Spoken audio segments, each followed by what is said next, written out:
For me, I learned to measure my life by the impact I have on the world around me. That's the measurement of your life. That's the measurement of power. If you want to know how powerful you are,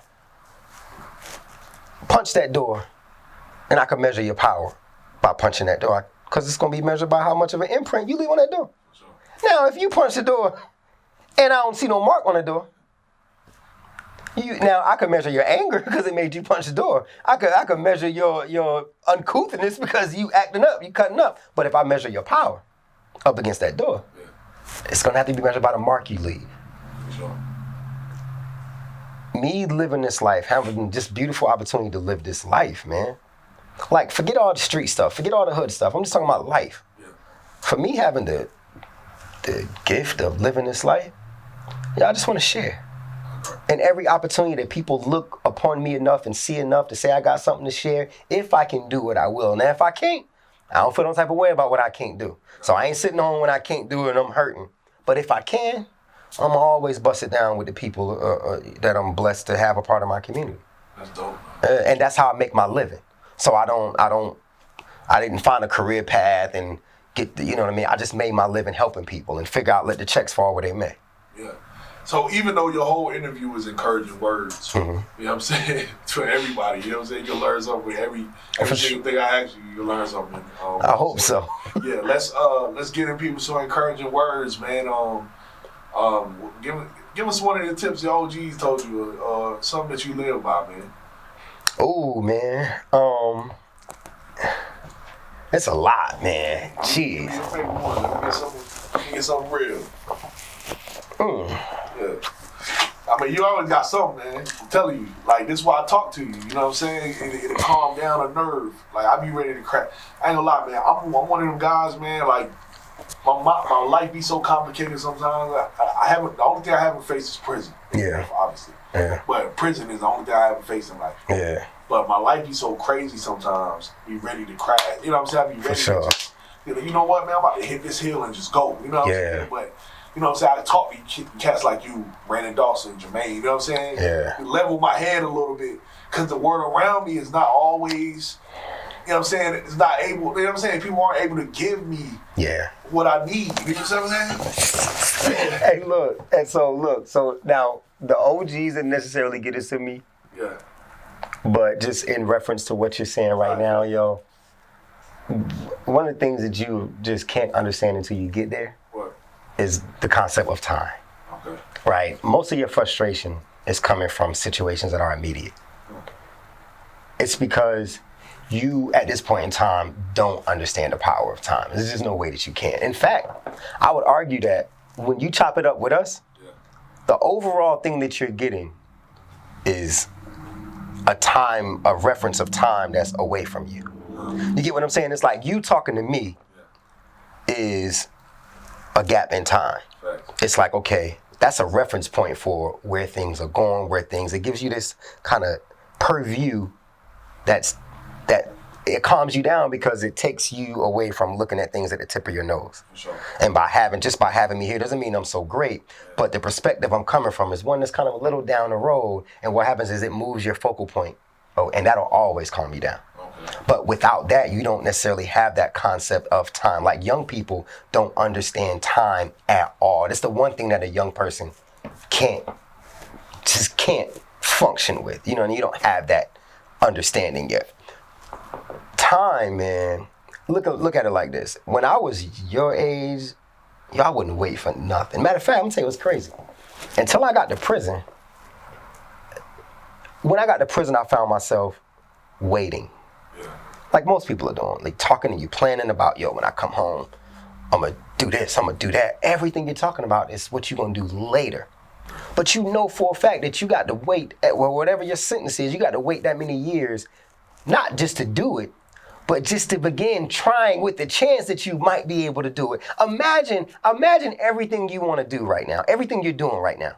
Imagine being stuck in a situation and waiting 5 years to say, I don't know if I'm gonna be able to do it, but in 5 years, I'm gonna just start to try, right? I'm gonna take that same scenario and I'm gonna give it to you another way. I remember reading the autobiography of Frederick Douglass, right? Now, the whole book, he's talking about how difficult it was for him to just fathom the idea of being free, right? Because the things you had to do to get to freedom for those people was not, you knew you couldn't get free in this place. Freedom was the North. Freedom was Maryland. Once Maryland started to change, and New York City, for the most part, was freedom. But they had to find a road to freedom, which meant there were these paths that they had heard about you could do. It's like they would hear like the white man John got a love for our people. If you go mess with the white man John, he'll smuggle you over to the homeboy Tom. Tom got a little boat. They'll kind of take you across the river to the next town. When you get there, it's another dude there that we heard about. It's all lore. If we get there, if you can find Injun Joe or Foxman will do that with you. And then mind you, at each point, if anything that you ever heard is a lie, you're gonna die. Like if you thought you could go to Tom and be like, yo, I think you the guy that helps people get away. And if Tom turned you in, you dead. You know what I mean? So Frederick Douglass, his autobiography talks a lot about just the whole, there's other things he talks about as well. Holidays, how once they made it so slaves could like buy their freedom. It's like you could earn enough money to one day buy your freedom, but then they implemented holidays. So it's like those slaves that were wise enough and strong enough to save money, the force of this holiday would force them to go to town because you love your wife, you love her, you want to buy something. So it starts to, elongate the amount of time it's going to take for you to save up, even if you were smart enough to save money, right? They talked about all the struggles. But you go all the way through the book and you get to the end of the book and he's made it. He found Tom. I'm paraphrasing and slipping in my own words, right? But he works it out and finally makes it to the North. And at the end of the book, right, he gets to the North and it's like, but catch this. When you get to New York, I'm thinking, hold on, it ain't on and popping just yet. You got to New York so you can work at the bottom of a factory. If you're working at the bottom of the factory, guess you know who you hanging out with? The people at the bottom of the factory. On your lunch break, who you sitting on the back of the factory dock drinking your beer with? The people at the bottom of the factory. When your child turns 16 and you're ready to give your child an opportunity and you go talk to the boss to get your child a job. Where your child working? The bottom of the factory. You know how long it's going to take for you to be able to get somewhere where you can actually make a move? You fought for freedom just to get to the point where you could begin to try. Me waiting to get out of prison, realizing that, that won't freedom. That's just me getting back to the beginning so I could begin to try again. Yeah. Time. And then you know what I realized? I've never waited on anything in my whole life. Never. There's never been one time when I said, I'm going to achieve this. I'm going to get this car, I'm going to have this house, but I'm going to save up and do whatever. And in 3 years or in 5 years, if I had met a girl and I liked the girl and I wanted to lay down and touch and have sex with the girl, she told me, look, I like you, but we got to wait a year before we can have sex. I'd have said bye. Because I didn't know how to wait for anything. All of a sudden, I'm getting impressed with the concept of time. And the sad thing about it? That judge gave me time. This judge gave me time. I didn't understand the concept of time. Somebody who I thought hated me and was trying to harm me gave me more than I'd ever given myself. So that answers the deserving part. Listen to what I'm saying. Someone who I thought didn't like me or was trying to harm me gave me more than I had ever even given myself. I never give myself time for anything. Yeah. So if he's against me, how much more am I against myself? So the concept of time became extremely important. And for me, so listen to what I'm giving back to you.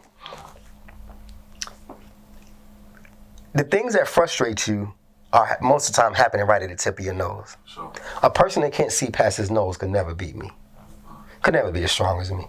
Because I can always look past me. You ain't worried about me. I can always look past me and see down the road. If you can never look past you, I can always outplay you. That's why a selfish man, I don't care how much he's getting in his selfishness, a selfish man can never win. Because the game of life is so big, it's so broad. You got to play the long game. Now, you want to balance it to make sure you don't, because sometimes I have a problem in balancing it. I'll be playing a long game and won't play any of the short game to get anything for myself sometimes. You do need to balance it, but you need to understand the long game. that concept of time was forced upon me through that experience. No OG told me. But another thing an OG did tell me, and this guy was probably the most intelligent man I ever met. He probably told me 2 things that changed my life. The thing that he said to me that made me serve, and this was about, because I sat in prison long enough and worked through my issues long enough that I started to become strong in there. Right. Strong in principles, strong in values, where I understood enough that I could stand on my own 2 feet. And you know what I mean? And I felt pretty good about myself, to the point where I knew when I came home I was going to, no doubt, beyond a shadow of a doubt, I knew when I came home this world was going to have to deal with me. I was talking to him one day and I was telling him, and he said, well, the wolf will always let one sheep go. If by getting rid of that one sheep, he could slaughter the thousands.